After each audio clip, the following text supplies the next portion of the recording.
My name is Daniel Carter. I'm 28 years old. People think I have everything. Money, power, success. They're wrong. The one thing I wanted most could never be bought. Her love, Emma Williams, the only woman who hated me with all her heart. She believed I had destroyed her father's company. She was wrong, but I couldn't tell her the truth. Not yet. 3 days ago, I saw her sitting alone in a hospital hallway. Her eyes were red.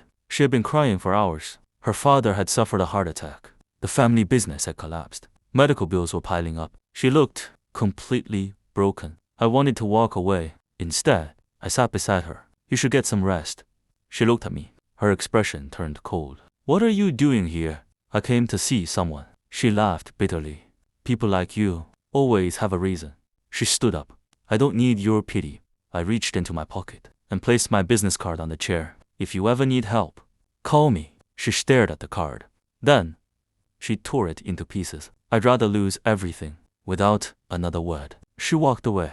I watched her disappear down the hallway. She had no idea I was the only person who could save her family. The next morning, my phone rang. An unknown number. I answered. For a few seconds, no one spoke. Then, I heard a voice, barely above a whisper. Danielle, I need your help. I closed my eyes. The moment I had feared had finally arrived. There is only one condition. Silence. Then I said, marry me. Emma stopped breathing. What? You heard me? If you become my wife, I'll save your family. The line went silent. For a long time, neither of us spoke. Then, she whispered for words. I hate you, Daniel. I looked out the window. I know, but one day, you'll understand why. The next morning, Emma arrived at my office. She looked exhausted. Her eyes were swollen from crying. She stood in front of my desk. I'll do it. I'll marry you. But after my father recovers, we're done. I nodded. I understand. She frowned. That's it. No contract. No demands. I smiled faintly. I only asked for one thing. Become my wife. 3 days later, we were married. No guests. No music. No celebration. Just 2 signatures. And a promise neither of us believed in. When we reached my penthouse, Emma stopped at the entrance. I'll sleep in the guest room. Fine. We'll keep our distance. For the next few weeks, we lived like strangers. She avoided me. Every conversation was short, cold, professional. But every morning, I left fresh coffee outside her door. When she worked late, dinner was already waiting. If she forgot her jacket, I quietly placed it over her chair. She never thanked me. She didn't have to. One rainy evening, I came home early. The apartment was silent. Then, I heard someone crying. I followed the sound. Emma was sitting alone, holding an old family photograph. Tears rolled down her face. I miss my dad, she whispered. Without thinking, I sat beside her. For the first time, she didn't move away. Instead, she leaned against my shoulder, only for a moment. But in that moment, I realized something. Maybe she didn't hate me as much as she wanted to believe. Just then, my phone rang. The caller ID read, Private Investigator. I answered quietly.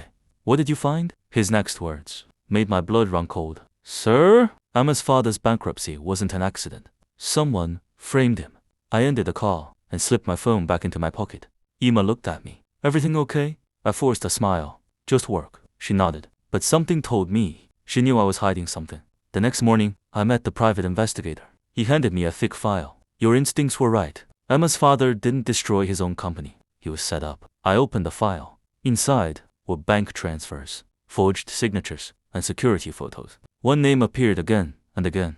Victor Stone, my former business partner, the man I trusted like a brother. The investigator looked at me. He stole millions.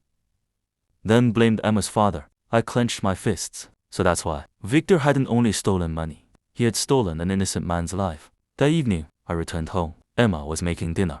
She smiled politely. It'll be ready in 5 minutes. For the first time, it felt like home. I wanted to tell her everything, but I couldn't.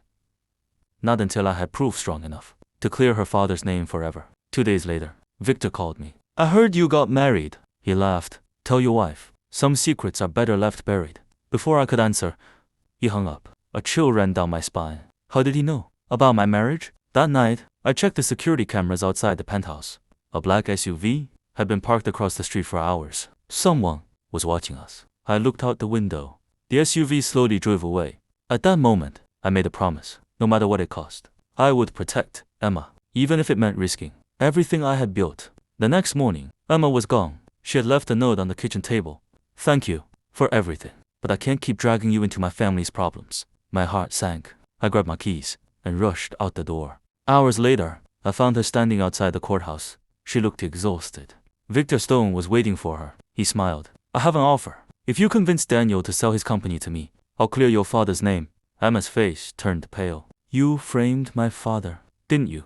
Victor laughed. He was simply in the wrong place. I stepped out from behind a pillar. That's enough. Victor, his smile disappeared. So, you finally know. I held up my phone. The entire conversation was recorded. Within minutes, police officers surrounded the courthouse. Victor tried to run.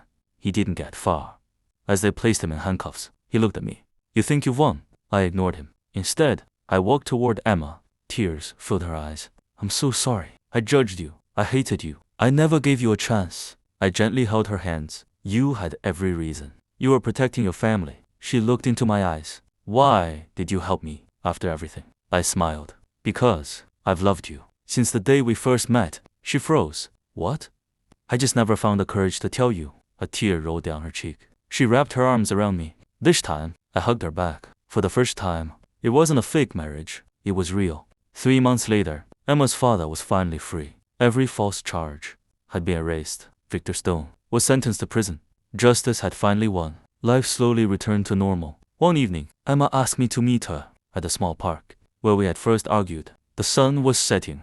She smiled, holding a small velvet box. I looked at her. What's this? She laughed softly. The first ring was part of a deal. She opened the box. Inside was a simple wedding band. This one is for love. My heart skipped a beat. I took the ring and slipped it onto her finger. She looked into my eyes. No contracts, no conditions, no secrets, just us. I smiled. I've been waiting to hear those words. She wrapped her arms around me. This time, there was no fear, no misunderstanding, only love. A year later, we stood in front of our new family home. Emma's father handed me the keys. I was wrong about you. You didn't just save my company. You saved my daughter. I smiled. No. She saved me. Emma reached for my hand. We looked toward the sunset together. Sometimes, the person who seems like your greatest enemy turns out to be the love of your life. And sometimes, the happiest ending begins with one impossible choice.